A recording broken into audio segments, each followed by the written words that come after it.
Muy buenas tardes. Espero que hoy estén súper llenos de energía, estén con una mente bien abierta y como les dije, pues su cuadernito para anotar. Hoy tenemos una información de mucho valor para cada uno de ustedes y para nosotros también, porque de eso se trata, aprender todos los días. Ahora bien, me gustaría saber antes de comenzar de dónde se están conectando, de qué ciudad se están conectando. Por favor, si me pueden escribir por el chat y los leo mientras las demás personas terminan de ingresar.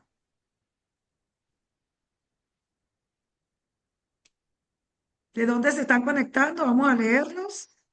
Vamos a ver. Guatire, excelente, Guatire. ¿Quién más? A ver, Caracas, Maracay, Caracas. ¿Quién más? De La Victoria, excelente, de Valencia. Qué bueno, se han ido incorporando más personas de diferentes ciudades del país. ¿Alguien más que quiera decir de dónde se está conectando?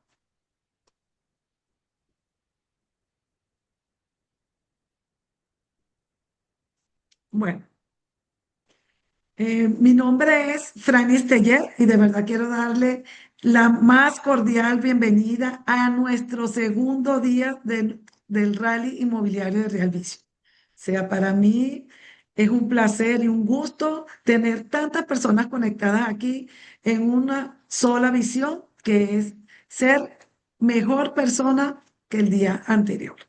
Ahora bien, para nadie es un secreto que cada vez vamos avanzando lo que es en el área inmobiliaria y hoy quiero hablarles un poquito de quién es la oradora de hoy. Me permiten leer porque realmente todo lo que tengo aquí es extraordinario y no me lo quiero perder. Así que presten mucha atención. Olideni Alvarado es abogada, magíster internacional y docente, con 16 años de experiencia en comercio exterior en el área de Asia y Europa con nuestro país. Es especialista en blindaje jurídico civil e inmobiliario. Se desempeña como abogada senior en Tobar Medina y Asociado, además de ser consultora en el sector salud. Integra su vasta trayectoria legal con su rol estratégico en la multinacional Vision Biz, garantizando seguridad patrimonial. Además, preside la Asociación Civil La Gracia de Dios, volcando su vocación de servicio a la comunidad. Una profesional enfocada en la excelencia, la formación de relevo y la protección jurídica integral. Una vez que escuchamos esto, nos dice que una persona que se ha cultivado durante toda su existencia prácticamente desde, no sé, desde que tiene uso de razón, me imagino que ha sido ávida de conocimiento. Ella se declara un aprendiz constante y creo que esto nos da muestra de eso. Aquí en Vision Biz ya va para 3 años. Para mí es una mujer excepcional y ya en base a esto podemos decir que es una mujer con mucha disciplina y planificada, de manera de que siempre está cumpliendo pues con cada uno de esos roles de acuerdo a todo lo que ella se dedica el día a día. Entonces, sin más preámbulo, que sea Olisneidy, ella sea quien le diga cuál ha sido su proyecto, su avance y su trayectoria aquí en nuestra empresa en el área inmobiliaria. La tarima virtual es tuya, Olisneidy. Bienvenida. Gracias, gracias. Feliz tarde. ¿Cómo están? Aquí con todas las energías. Agradecida por esta gran oportunidad que me da la compañía. Todo comenzó a través de un sueño. He aprendido a visualizar las cosas que he querido hacer en mi corazón y en mi mente, y de esa manera veo la proyección que se ha venido dando hasta lo que es hoy día esta realidad. En un momento de mi vida pensé querer hacer este tipo de actividades y hoy lo estoy viviendo. Yo creo que no hay nada más bonito que cuando uno busca la manera de aprender cada día más y puede derramar o darle a las personas de lo que conocemos, yo creo que eso es bien, bien interesante. Quiero hacer, me gustaría conocer un poquito, si tienen más o menos tiempo en el área inmobiliaria, algunos de los que están acá como audiencia, si tienen muy poquito tiempo, si conocen algo del aspecto legal o consideran que el asesor inmobiliario no debería manejar esa posición, porque para eso están los abogados. Me gustaría un poquito conocer de esa parte por allí, Franny. De todas maneras, voy a dar inicio. Como lo coloco en la pantalla, ¿la pueden ver? ¿Me escucha bien? Sí, te escuchamos perfecto y se ve en la pantalla. Y en lo que Ah, vayas perfecto. haciendo la Entonces, pregunta, yo las tomo en cuenta para hacerla al final. ay, muchísimas gracias. Ok, fíjense, es un material bastante denso porque tiene una información bien, bien vital, pero lo voy a tratar de hacer lo más práctico posible, considerando que parte de las personas que están acá en la audiencia probablemente no tengan mucho tiempo en el área o también considerar que hay algunos que están comenzando, ¿verdad? Entonces, bueno, vamos a tratar de hacerlo lo más sencillo para que ustedes puedan tener la información oportuna y de esa manera empiecen a enamorarse, como nos hemos enamorado muchos de los que estamos aquí, de la inmobiliaria. ¿Sí? Ok, fíjense. El concepto inicial que dice la pantalla dice el ABC de las ventas, las propiedades, ¿en cuanto a qué? En cuanto a la documentación legal. Es importante considerar que la documentación legal es vital porque a través de ella nos da los parámetros y líneas a seguir. ¿Ok? Nos indica obviamente cómo lo vamos a manejar, qué vamos a hacer.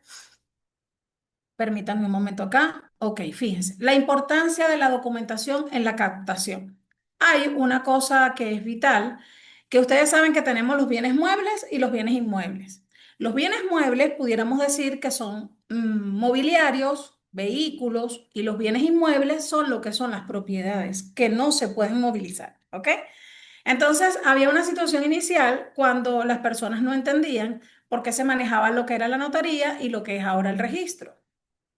Lamentablemente se estaban presentando muchas cosas que en la notaría no había como especie de un control riguroso en cuanto a las ventas, y por eso es que se determinó que después de una notaría venía un registro. ¿Ok? Y ese registro va a ir en función a la jurisdicción o el lugar donde está esa propiedad, que en este caso es un bien inmueble, no movible. ¿Ok? Porque tiene una dirección específica. Por ahí estamos claros, van entendiendo un poquito la idea, ¿sí? Ok, fíjense. Aquí dice importancia de la documentación en la captación.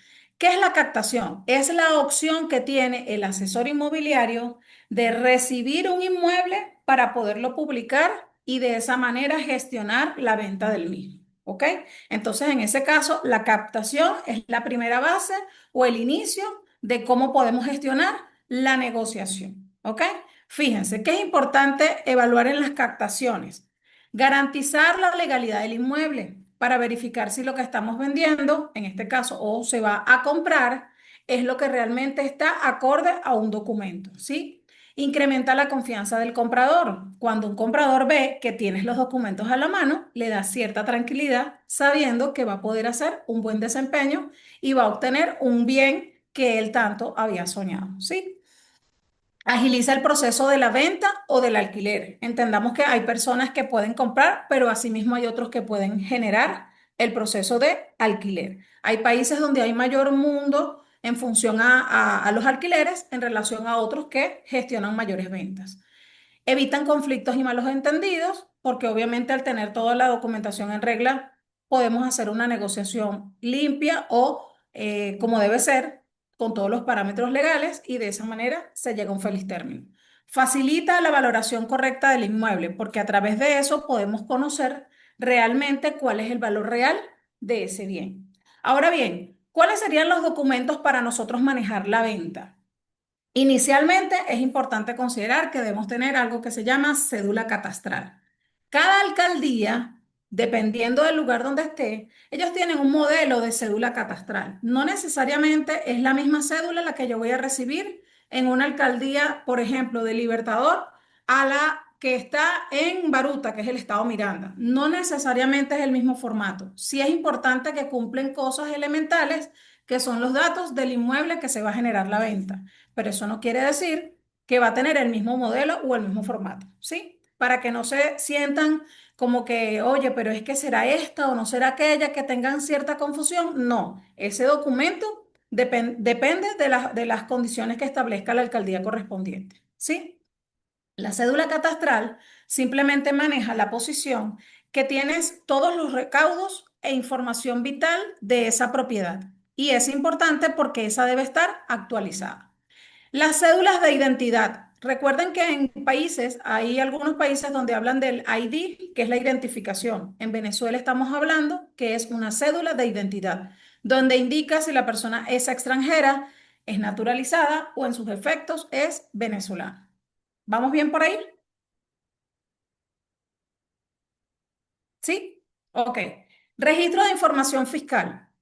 ¿Por qué es importante colocar el registro de información fiscal? Porque a través de eso podemos conocer realmente el domicilio de esa persona para evitar estafas, para evitar que la persona vaya a hacer un documento viciado. ¿Viciado qué quiere decir? Que no esté acorde a las exigencias de ley. ¿Sí?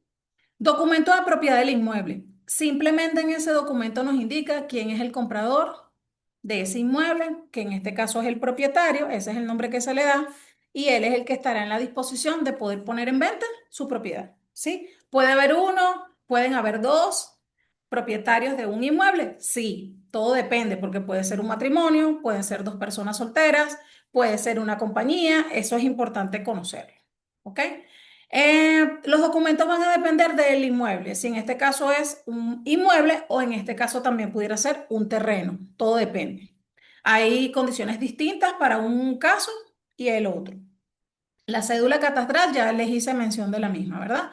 El registro de vivienda principal. ¿Qué quiere decir registro de vivienda principal? Esa es la vivienda que esa persona tiene como prioridad. Es la vivienda donde él reside, donde habita. Por eso se considera vivienda principal. ¿Cuántas viviendas principales puede tener un venezolano? Una sola. Cuando él vende esa propiedad y compra otra, esa otra propiedad, él después puede solicitarla nuevamente como vivienda principal. ¿Ok? Entonces, ¿podemos tener varias propiedades? Sí, pero una es vivienda principal y la otra tiene un documento que se llama Forma 33, que se emite en el CENIAT. ¿Ok? Dentro de los otros documentos. Si no tiene vivienda principal, tiene Forma 33. Los documentos legales para arrendar. Recordemos lo que les dije, una cosa es la venta y otra cosa es el proceso de arrendamiento. El arrendamiento existe en dos figuras. Inicialmente, el arrendador, que es el propietario, y el arrendatario, que es el famoso inquilino, el que conocemos como inquilino, ¿sí? O es la persona que está generando el alquiler. Deben tener qué cosas importantes, las cédulas vigentes, el registro de información fiscal, el documento de propiedad le puede dar la facultad a esa persona a poder arrendar. Ahí vienen otros documentos como son los poderes, para darle la garantía a otra persona que lo pueda representar en caso de que no esté en ese momento en Venezuela. ¿Vamos bien por allí? ¿Sí? Ok. Documentos legales para arrendar el área comercial e industrial. Una cosa es un inmueble, que en este caso sería un apartamento o una casa, y otra cosa es el área el área comercial. El área comercial justamente es todos aquellos empresarios que tienen locales y que generan actividades que se llaman de acto de comercio. ¿Qué quiere decir? Que venden un producto y reciben un beneficio, que es en este caso oneroso. ¿Qué quiere decir? Que tiene un valor, ¿sí? Luego viene lo que es el documento de propiedad del inmueble. Es importante considerar que la persona que es la propietaria es el que puede arrendar ese local. Llámese en el área industrial, industriales porque elaboran productos de alta demanda, ¿sí? Y comerciales que simplemente tienen un producto ya terminado y ese producto es comercializado. Esa es la diferencia. Industrial fabrica y comercialización lo que hace es entregar el producto por un dinero. Así de sencillo, ¿ok? Tenemos lo que son los planos de los galpones. En esos planos nos indican justamente las limitaciones o toda la estructura que está dentro de ese galpón. Casos especiales que pueden presentarse en diferentes compañías. Hay compañías que lamentablemente están embargadas o tienen un proceso de prohibición. ¿Qué quiere decir eso? Que muchas veces hay empresas que tienen deudas y que lamentablemente entonces les dan ciertas medidas y esas medidas hacen que esa venta no se pueda ejecutar o ese alquiler tampoco, porque si el bien tiene algún problema, lamentablemente no se va a poder generar ni el arrendamiento ni obviamente la venta. Título de propiedad. ¿Qué debe decir el título de propiedad? Básicamente, el título de propiedad indica quién es el comprador, quién es el vendedor. Deben aparecer cosas importantes, solvencias. A veces olvidamos de pedir las solvencias a la persona que va a deber, porque usted me dejó una deuda que después yo ahora la tengo que asumir. Y eso se tiene que cerrar, ese ciclo, al momento de hacer el compra-venta, ¿ok? Entonces vamos acá con el estado civil. Seguimos. Cualquier pregunta, me avisa, Franny, ¿sí? Ajá, fíjense algo. Aquí en el estado civil, muchas veces hay personas que tienen ciertas dudas. ¿Cuántos estados civiles hay en Venezuela? ¿Uno, dos, tres o cuatro o muchos? ¿Cuántos? ¿Saben? Estado civil en Venezuela, ¿cuántos hay? ¿Tres, cuatro, cinco? Pongan ahí la cantidad. Estado civil, soltero, casado, viudo y divorciado. Esos son los cuatro estados civiles en Venezuela. ¿Sí? Ahora bien, otro estado civil no existe. Esa es la realidad hoy en Venezuela.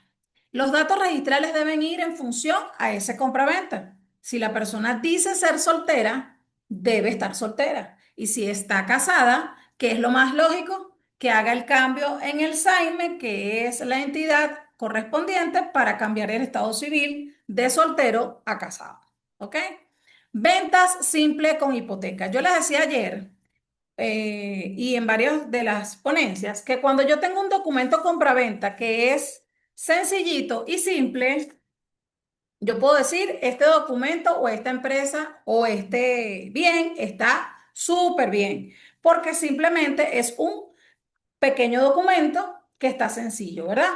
Pero ahora yo les digo, si en ese caso nos vamos a un compraventa que está en una condición que tiene más de 15, de 20 folios, quiere decir que ahí algo está pasando. Eso es lo primero que ustedes tienen que visualizar cuando vean los documentos. Algo está pasando allí. ¿Esto es un documento de compraventa simple o tiene otras condiciones? El decir hipoteca quiere decir que esa persona tiene una deuda, ya sea con otra persona, que es un acreedor, o puede ser con una entidad financiera. ¿Ok? Entonces, eso es lo que define el proceso de una venta simple, pero cuando tiene una hipoteca, debes saldar esa deuda para poder libremente generar nuevamente la venta. ¿Sí? Ok. El estado civil, vuelvo a insistir, es algo importante y crucial para decidir si una venta se va a dar o no, porque lamentablemente cuando eso no está claro, pueden venir problemas que a futuro se van a presentar a través de demandas, ¿ok? Permítame identificar quiénes deben intervenir en las operaciones, quiénes son los necesarios y la protección que se debe dar a cada parte involucrada. Tenemos entonces, además de eso, la cédula catastral, que fue el primer documento que les mostré. ¿Qué debe indicar ese documento? La identificación del inmueble, el soporte para el inmueble, la planeación urbana, porque de hecho ellos en la parte de atrás te colocan como un plano de ubicación del inmueble, la prevención de qué? De límites y conflictos en esa propiedad. Además, esto te garantiza que lo que estás comprando es realmente tuyo. Cuando una propiedad no tiene cédula catastral, es porque es un título supletorio. El título supletorio lo entrega es un tribunal que en un terreno y en el terreno yo coloco hago una construcción y esa construcción es lo que le llamamos bienhechuría. Es esa bienhechuría la que se coloca dentro de un título supletorio, ¿ok? Los terrenos pueden ser vendidos o también pueden ser municipales. Si los terrenos son municipales, no se puede vender el terreno, ¿ok? Entonces hay que hacer la gestión ante la municipalidad para poder solicitar la compra de ese terreno. ¿Vamos bien? ¿Seguro? Ok. Entonces, bueno, seguimos acá. Registro de vivienda principal. ¿Qué identifica? Que esa es tu residencia habitual. Así tan sencillo. Es la residencia principal que tienes. ¿Ok? Documentos específicos. Aquí vienen ciertas situaciones. Los poderes. Hay personas que nos dicen, ¿qué es un poder? Tú le estás otorgando la posibilidad a otra persona que te represente. En este momento, el derecho ha generado una condición evolutiva. Antes se manejaba un poder general, ¿verdad? Yo decía, Pepito de los Palotes, doy un poder a Marina Tripartita, ¿ok? Y Marina Tripartita, ¿qué hacía? Bueno, Marina Tripartita compraba cualquier cantidad de cosas por el poder que le daba Pepito de los Palotes. ¿Estamos de acuerdo? Ahora nos están pidiendo que haya una administración y disposición. ¿Por qué? Porque imagínate usted lo que puede hacer Tripartita con lo que le dio Pepito de los Palotes. ¿Sí? Ok. Los poderes se vencen. Los poderes se extinguen y hay dos formas. Una es que el propietario, ¿ok? Fallezca y se extingue el poder. U otra es que yo digo, ya, no voy a seguir con el poder y lo revoco. ¿Dónde? Donde lo solicité, donde yo lo generé en esa notaría, ¿ok? En otro lugar no puede ser, tiene que ser estrictamente en la notaría donde yo solicité el poder. ¿Sí? Ok, sucesiones. A veces las personas dicen, bueno, ¿cómo hacemos? Imagínense, se murió el abuelo y el abuelo tenía una esposa y la esposa tenía hijos y esos hijos se murieron, entonces quedan los nietos. ¿Y qué cangrejo es ese? ¿Cómo resolvemos esa situación? Bueno, justamente se evalúa quién es el propietario, quiénes son los herederos y los coherederos. ¿Qué quiere decir? Los hijos de los hijos que heredan. ¿Ok? Entonces, ¿qué es preferible? Vamos a disfrutar, vamos a gozar la vida. ¿Ok?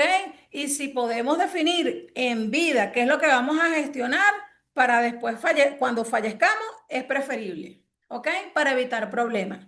Y si podemos vender todo, es mi opinión personal. Vendamos, vendamos y vayamos a viajar, que esta empresa nos da la oportunidad de hacerlo. ¿Ok?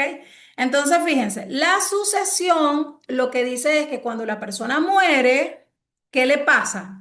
Los hijos o los sucesores, que son los que van a llevar ahora esa propiedad, deben tener una condición que deben ser los herederos a través de un documento que se emite por el CENIAT, ¿ok? Que es lo que llamamos la famosa declaración sucesoral. Porque cuando la persona muere, queda un vacío. Y si nadie reclama y nadie es la persona que asume, lamentablemente, ¿qué pasa allí?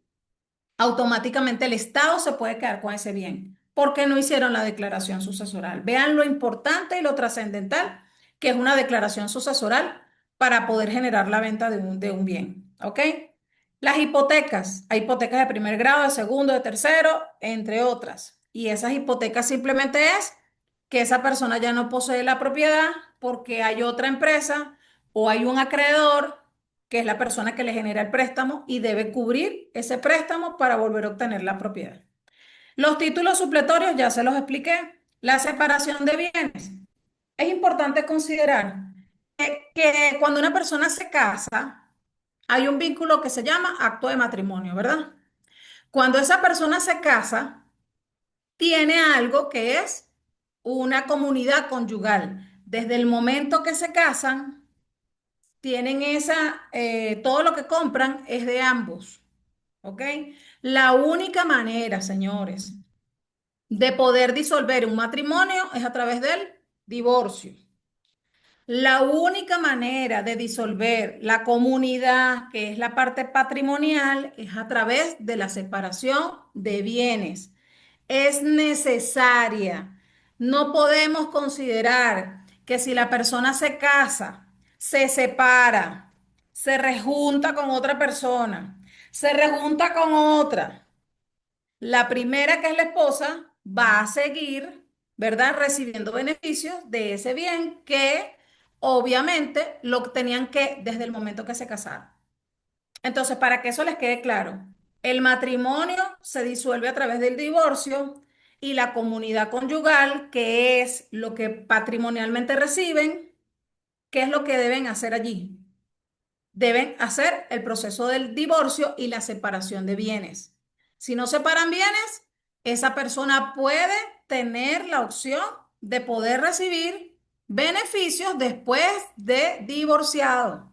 ¿Eso lo sabían? ¿Lo sabían? Ah, bueno, entonces prepárense como debe ser. Si usted está separado, está separado. ¿Ok? Para formalizar es un divorcio. Y para desligar las propiedades deben hacer una, ¿qué? Separación de bienes. ¿Ok? Eso es necesario. Conceptos básicos. Arrendador les dije que era el propietario del inmueble. Arrendadora, obviamente, la persona que va a arrendar, o sea, el inquilino o el arrendatario. El propietario, ¿quién es? La misma persona. Son similares, son sinónimos que se usan, ¿ok? Usufructo. Hay gente que está vuelta loca con esta palabra. ¿Qué es eso? ¿Cómo se come eso? Bueno, yo tengo un bien y yo permito que otra persona pueda disfrutar de él en vida, ¿ok? Pero no se puede vender hasta que mamita que está aquí no se muera, ¿ok? Eso es usufructo. Es decir, yo te puedo dar la opción de que puedas disfrutar del bien mientras yo esté viva. Hasta que yo no muera, usted no me puede sacar de ahí y no puede hacer absolutamente nada con ese bien, ¿ok? Entonces, bueno, para que tengan eso en claro. Principios vitales de los registros. Señores, ¿por qué hay problemas con los registros? Muchas veces las personas dicen, ah, no, es que vamos a hacer un contrato entre nosotros, unas palabritas aquí más o menos y le escribimos en un papel y nos ahorramos un abogado. Chévere, ahórrense el abogado, que después el abogado tiene que actuar porque no pueden dejar de vivir sin nosotros. Entonces, fíjense, ¿qué pasa? Cuando yo estoy firmando el documento, se llama bilateral. ¿Por qué es bilateral? Porque son dos personas. Bi de dos. Entonces, esas dos personas se tienen que poner de acuerdo y por eso se escribe lo que están de acuerdo. Si no están de acuerdo, entonces eso no se llama contrato bilateral porque no es con esas dos personas. Simplemente una de ellas dice una cosa y la otra dice otra. Entonces ahí no hay contrato. ¿Ok? Debe darse el principio de legalidad. ¿Qué es la legalidad? Que todo esté ajustado a lo que establecen las leyes. Así de simple, para no ponerles más información. Principio de oponibilidad. ¿Qué es eso? Oponibilidad. Tú dices, ¿qué es eso? Oponibilidad es que es opuesto, ¿sí? Es algo que no está como debe ser. Ejemplo, si yo les digo que les vendo una propiedad en 20 bolívares y ahí dice 0,50, eso es oponible, ¿verdad? No es la misma cantidad que estoy diciendo a lo que está escrito, ¿ok? Así como hay cosas que se ponen mal, se colocan mal. Ejemplo, matrimonios que quieren ser uno más vivo que otro y entonces venden sin la autorización de la esposa o del esposo. Eso es un delito, ¿ok? Que se puede comprobar que en efecto lo estás haciendo sin autorización.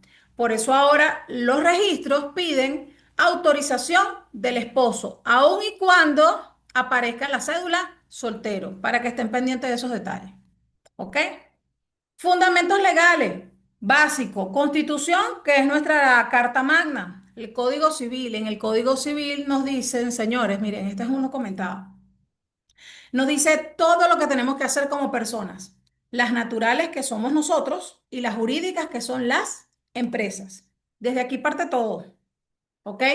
Código civil, ya lo saben, código de comercio cuando hablamos de empresas, la ley de registros y notarías, hay cosas que hacemos por notaría y otras las hacemos por registro. La ley de geografía y cartografía, cuando limitamos los linderos en las casas o en los apartamentos, ellos son los que nos deben indicar geográficamente cómo debemos hacer el plano. La ley de arrendamientos. Hay arrendamientos de inmuebles, pero también hay arrendamientos de casas, pero también hay de locales, ¿ok? O galpones. La ley de hipoteca, recuerden lo que les dije. Hay condiciones importantes que no tengo el dinero completo y tengo que pedirle a alguien que me sostenga esa deuda, que en este caso es el que hipoteca, ¿sí? Ley de simplificación de trámites. Señores, esto es una nueva ley. Esto se está manejando es para precisamente quitar todos esos trámites que nos hacen la vida engorrosa. Ahora, a través de esto, podemos tener algo importante.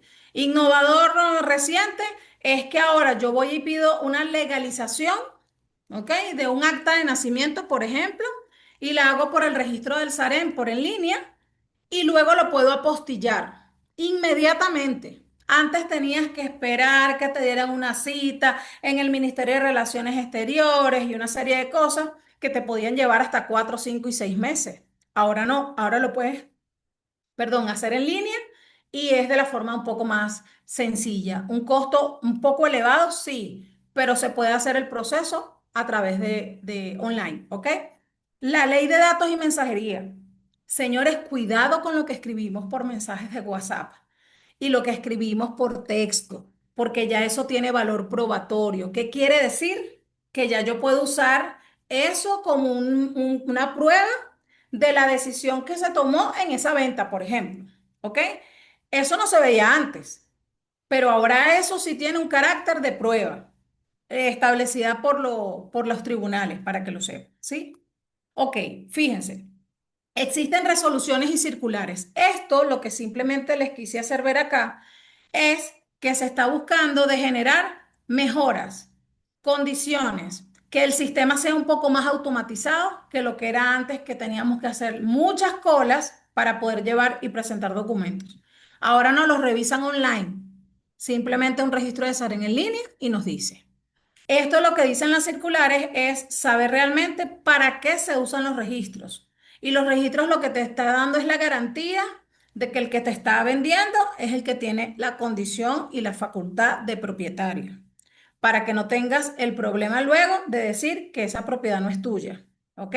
Esas son circulares que se dieron 2016. Fíjense que después hubo un tiempo largo de evaluación que viene al 2022 y después vino una del 2025.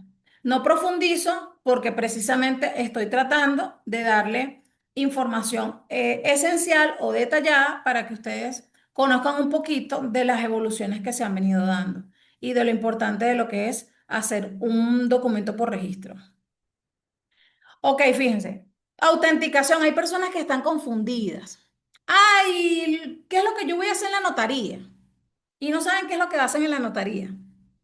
El notario lo que hace es ver el documento y validar que el nombre y apellido, la cédula, la firma, no sé qué tal, no sé qué tal, eso es real, eso es válido porque la persona va, firma en la notaría y él lo que hace es autenticar, validar, ya, eso es lo que se hace en la notaría, ¿ok?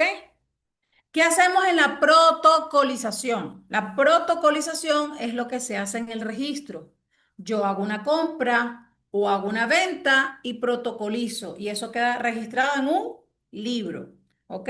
Entonces yo debo hacer primero en algún momento notaría para que autentiquen y luego debo ir a el registro, ¿ok? Legalización, ¿qué quiere decir? Cuando una persona va a salir del país, le solicitan esta posición de decir, legalízame ese documento, chico, porque yo no sé si eso es legal. Entonces, la notaría tiene la facultad, después que autentica, legalizar. ¿Ok? Es la notaría la que legaliza. Después viene lo que se llama la famosa apostilla. ¿Qué dice la apostilla? Bueno, que el documento ya en Venezuela es legal, ¿ok? Y tiene las condiciones para poder ser legal en otro país. Y la apostilla me dice cuáles son los países que me aceptan ese documento. Eso es lo que se maneja como apostilla, ¿sí? Ok, fíjense. Preguntas que pasan en este ámbito. Experiencias inmobiliarias de otros colegas. Yo le pedí a otras abogadas que por lo menos me dieran la posibilidad de escuchar un poquito lo que estaba pasando en este ámbito. Y algunas me han dicho o me dijeron que hay problemas con los de los condominios y los alquileres que no los terminan de pagar. ¿Qué es lo que pasa en esa órbita? que muchas veces llega el cliente y paga, pero después se molesta con el propietario y no le paga, pues. O simplemente no tiene más dólares y decide pagarle en bolívares, ¿sí? Entonces, ¿por qué te voy a pagar en bolívares? Pero yo no estoy de acuerdo y empiezan los problemas y las circunstancias, ¿ok? Ahora bien, fíjense algo. Con respecto al condominio, yo tengo un criterio muy personal. El condominio, ¿quién es el propietario? Vamos a decir que el propietario es Petra. Si la propietaria es Petra del apartamento, ¿el condominio en nombre de quién sale? De Petra, porque ella es la propietaria, ¿sí? ¿A quién le interesa tener esa propiedad en buenas condiciones? A Petra. Claro, porque esa es su propiedad, ¿verdad? Entonces, ¿quién es la responsable de pagar? Petra. Es Petra. ¿Qué ha pasado? Que a veces hay clientes que deciden que el condominio lo pague ¿quién? El inquilino. ¿Eso está mal o está bien? La realidad es que el que debe pagar el condominio es el propietario. Porque si el inquilino no lo paga, ¿quién va a buscar la junta de condominio? ¿Al inquilino o al propietario? Van a buscar al propietario, porque es el que aparece en el documento, ¿sí o no? Porque tú estás alquilado, pero tú no tienes la facultad, porque ¿a quién le van a quitar el apartamento? ¿Al inquilino? ¿Le van a quitar el apartamento en dado caso a quién? Al propietario. Entonces, bajo mi posición jurídica, muy personal, yo le sugiero a los clientes que el condominio lo pague ¿quién? El propietario.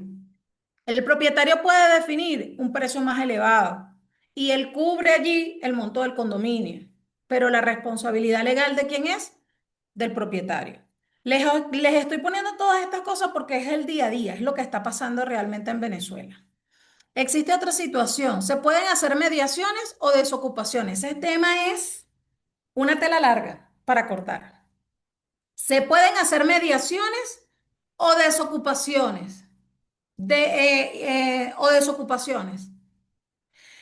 La mediación es sentarse con las partes a ver hasta dónde podemos llegar a un acuerdo, porque se rompió una comunicación, se molestaron, hubo desacuerdos y entonces, bueno, ya no se hablan, pues, y entonces ya no te pago y vienen los problemas, ¿ok? Esa debe ser la primera condición que debemos hacer. Nosotros debemos ser psicólogos aquí, debemos ser, bueno, muchas funciones que tenemos que hacer los abogados acá y los asesores también. Ok, la desocupación de inmuebles. Señores, ¿en Venezuela se puede desocupar un inmueble o no? En Venezuela los inmuebles se pueden desocupar. Hay personas que no tienen el deseo en su corazón de desocupar un inmueble, pero vamos a ir a la conciencia. ¿El inmueble de quién es? Del que es propietario. ¿Podemos llegar a un acuerdo? Sí, pero hay que ver que las cosas se hayan hecho como es debido. ¿Ok? Ahora bien, ¿se puede usar en casos legales la labor de un asesor inmobiliario? Les voy a decir que sí. En una oportunidad en los tribunales, le defendí una propiedad a una señora y el testigo presencial que nos permitió ganar el caso fue un asesor inmobiliario.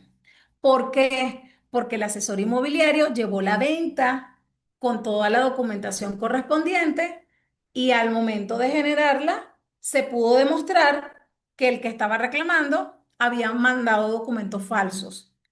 Porque el agente inmobiliario cuando captó para vender tenía la documentación correspondiente del inmueble. Eso nos ayudó muchísimo y gracias a ese testigo importante pudimos lograr darle la propiedad a quien se lo merece. ¿Ok? Entonces, fíjense, es igual la reserva de una promesa bilateral. Hay personas que se confunden con esto.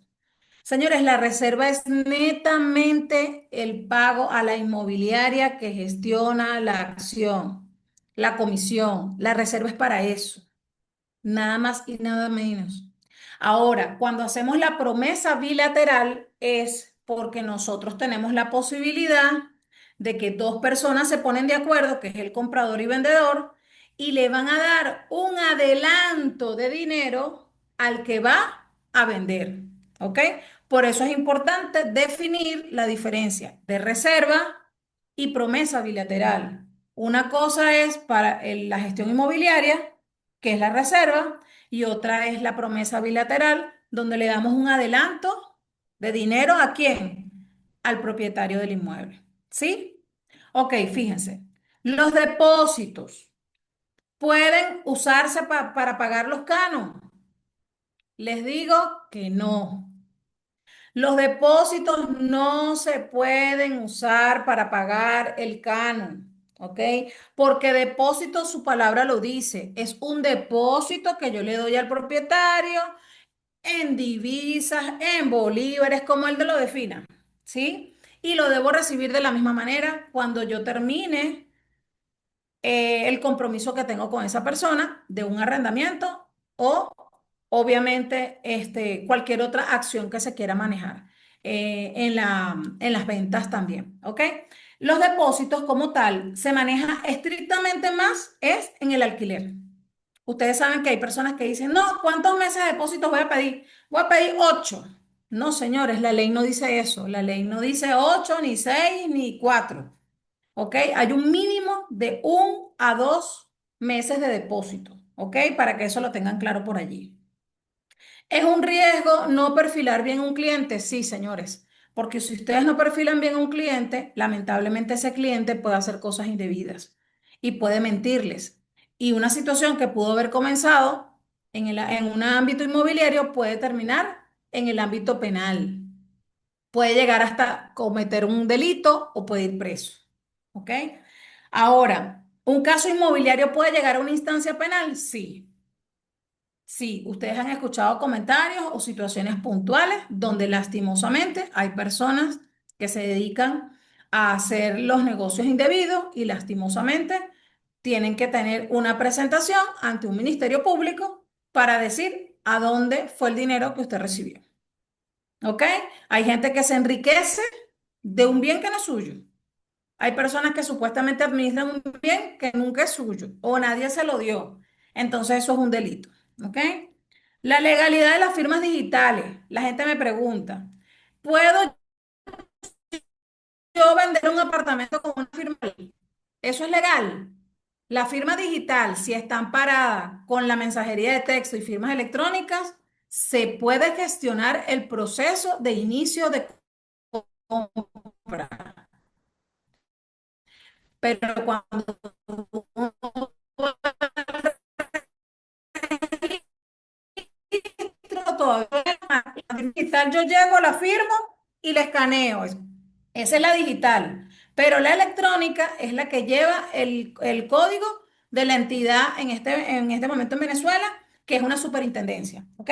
Para que lo sepamos. ¿Las videollamadas son requeridas? Sí. Cuando hubo la pandemia, hay personas que murieron.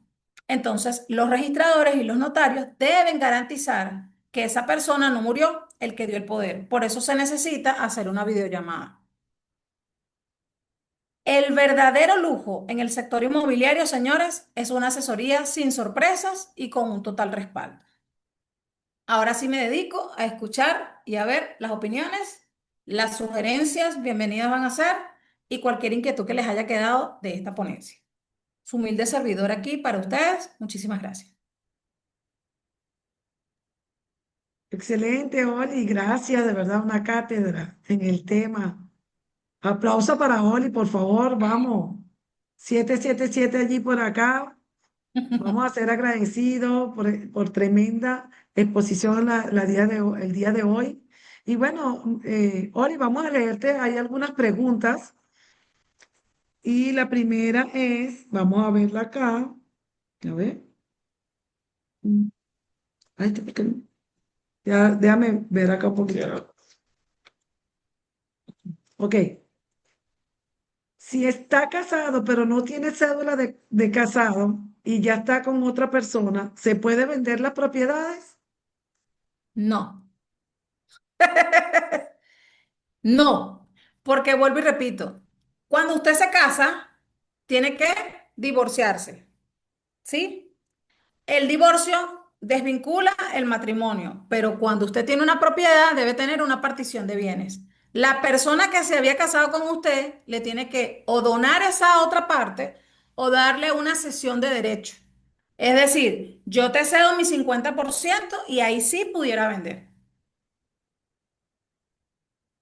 Y si no es casado, sino vive en concubinato, aplica. Bueno, en el concubinato, después que usted tiene 2 años ininterrumpido con esa persona, esa otra persona tiene derecho con ese bien. Entonces usted tiene que decir, o termino la relación antes de los 2 años, o sigo y hago una carta concubinaria que se maneja en un registro civil, ¿ok? Ok. La siguiente pregunta. ¿El registro de vivienda principal se vence? El registro de vivienda principal, usted tiene su casa y eso es eternamente y para siempre hasta que usted obviamente lo venda. ¿Ok? Para hacer el proceso sí tienes que hacerlo en un tiempo prudencial, no puedes pasar de 180 días. Pero si vas, tienes una venta, un inmueble, tú puedes tener 50, 60 años en el inmueble, eso es tuyo. Esa vivienda principal es vivienda principal, hasta que tú no generes la venta de la misma. ¿Sí? Sí. Ok, aquí hay otra pregunta. ¿Cuáles son los pasos para hacer la declaración sucesoral? Ok, la declaración sucesoral, lo primero que hay que ver es si la persona estaba soltera, si estaba casada, si estaba viuda, si estaba divorciada, porque cada uno de ellos dice quiénes son los herederos. Todo depende de en qué condiciones está. Ejemplo, una persona que esté soltera y no se casó, pues, simplemente llega y tiene a su papá y su mamá, y su papá y su mamá fallecen. ¿A quién le queda la herencia? Papá, mamá no están, ¿ok? Y la persona no se casó. Entonces ahí es donde hay que evaluar la línea consanguínea. Si tiene hermanos, heredarían los hermanos. Y así se les tendría que explicar, pues, pero inicialmente el estado civil es el que define cuántos herederos tiene una sucesión. ¿Qué debemos hacer? El acta de defunción, que es el fallecido, y otra serie de documentos que, bueno, son bien, bien puntuales. Ok. Ajá. Seguimos. Y si aparece un inmueble que se ha vendido dos veces, ¿qué pasa en esos casos? En esos casos hay algo que se llama certificación de gravamen o tradición legal. Nosotros debemos ir al registro para solicitar esos dos documentos o esas dos solicitudes y por ahí evaluar por la trayectoria del inmueble quién realmente es el propietario de ese inmueble. Porque puede pasar que esa segunda persona tenía documentos falsos y los presentó en el registro. Y ustedes saben que, bueno, pueden pasar muchas cosas para no llegar a detalles. Entonces, simplemente esa segunda persona no es el propietario. ¿Por qué? Porque tiene documentos falsos. ¿Documentos falsos existen? Bastante, para que sepan, bastante. O sea, uno puede evaluar aquí muchas cosas. Ok, otra pregunta. ¿Qué medida puede tomar un inquilino si al término del contrato de arrendamiento el propietario le entrega de vuelta un depósito que debió mantenerse resguardado? No, Es importante allí la figura del entiendo. abogado de esa inmobiliaria o la figura del abogado que sea especialista en el área inmobiliaria. Me van a disculpar si existen algunos colegas acá que son de otras áreas del derecho, pero al César lo que es del César y a Dios lo que es de Dios. El que usted esté en el área inmobiliaria, usted se tiene que preparar como inmobiliario, porque hay cosas que no se manejan igual en todas las áreas del derecho.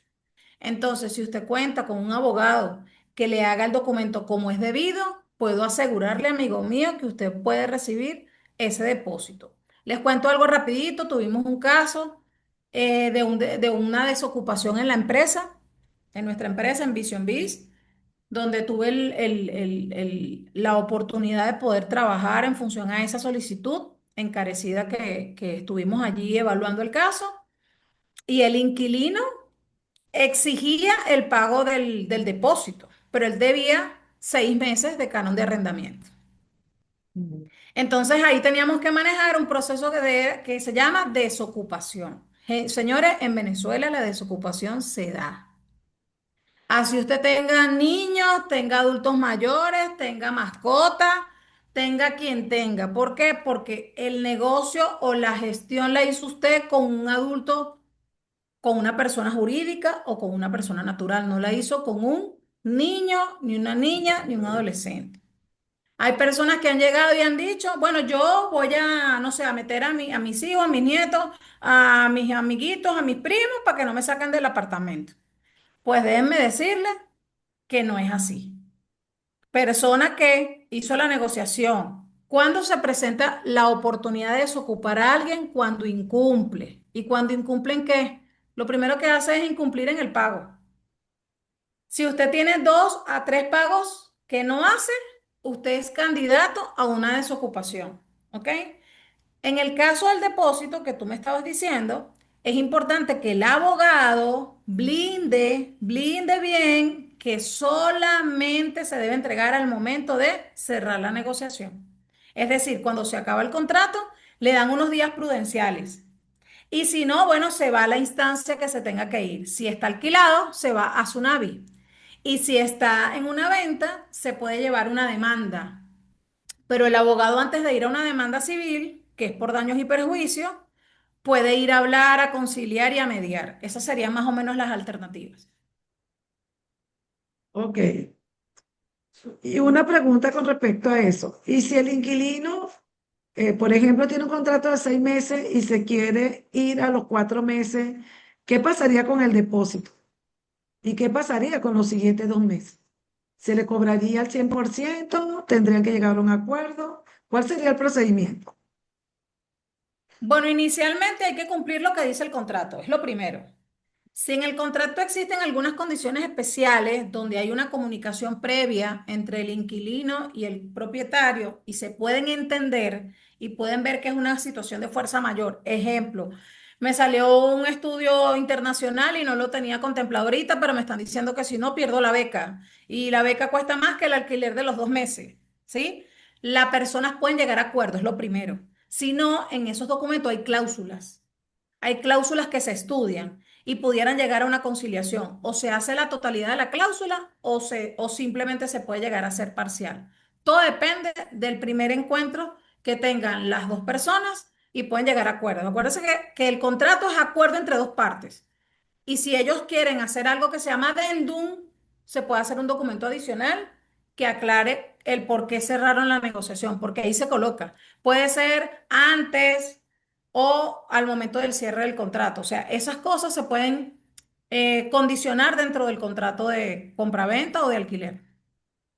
Ok, excelente. Acá otra pregunta. Si la persona está fuera del país y quiere vender su apartamento, ¿él debe generar el poder donde se encuentra y lo envía a Venezuela o eso se puede hacer digital? No, en este momento se mantiene la posición que la propiedad está en Venezuela. Nosotros nos debemos guiar por la legislación venezolana. En la legislación venezolana nos solicitan que el poder debe ser legalizado y apostillado. Esa es la posición. Entonces, si en ese país no tienes un consulado, que es lo que ha pasado en algunas partes, se solicita la figura de un notario especial. Ese notario está facultado para legalizar y apostillar y envían el documento. Hay documentos que están en otros idiomas y también le piden las traducciones, pero esa es la modalidad. Hasta ahora es lo que se va. ¿Se está planteando la opción de hacer poderes digitalizados? Sí, porque para eso se está haciendo la superintendencia de firmas digitales, de firmas electrónicas, no digitales, porque digitales firmo, escaneo y listo, es firmas electrónicas. Eso es lo Ok, que se quiere, para allá vamos. excelente. ¿Los contratos de alquiler pueden ser de 6 meses? Sí, sí, eso puede ser de 3 meses, de 6 meses y de un año. Ah, vamos a ver.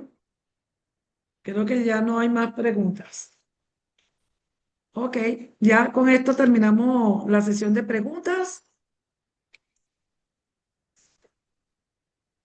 Entonces, bueno, aplauso para mi Oli, que de verdad fue una clase magistral. Gracias, Oli, por toda esta información valiosa, por todas estas respuestas que nos diste tan acertadas y que para nosotros nos permite pues tener una amplia gama de respuestas a nuestros clientes, a nuestros propietarios o a aquellos que pudieran llegar a ser también. Entonces, si no hay más nada, entonces feliz noche sin antes no recordarle que para el día 3 le tenemos una súper, súper mujer espectacular. Vamos a ver si adivina quién será. Ha sido top, reconocida por nuestra empresa durante todo el año. Fue la que inició pues, esta área inmobiliaria, esta rama con esa pasión que nos la ha sabido transmitir y creo que nos ha contagiado a muchos. Mañana vamos a estar hablando sobre algo bien poderoso y bien importante como son los cierres inmobiliarios. Vamos a leerlo por el chat. Ah, ya adivinaron quién es. Por supuesto, es nuestra excelentísima Marta Noguera. Entonces, mañana, imperdible, pongan en la notificación para que a las 6 de la tarde no se lo pierdan. A 5 para las 6 estamos abriendo. Estén aquí como un clavel porque no se pueden perder nada. Recuerden tomar nota porque siempre el contenido es de valor. Nuevamente nos despedimos, muchas bendiciones y gracias nuevamente, Oli, por tanta información de valor. Un fuerte abrazo, aplauso y nos vamos. Hasta Para mañana. servirle. Gracias.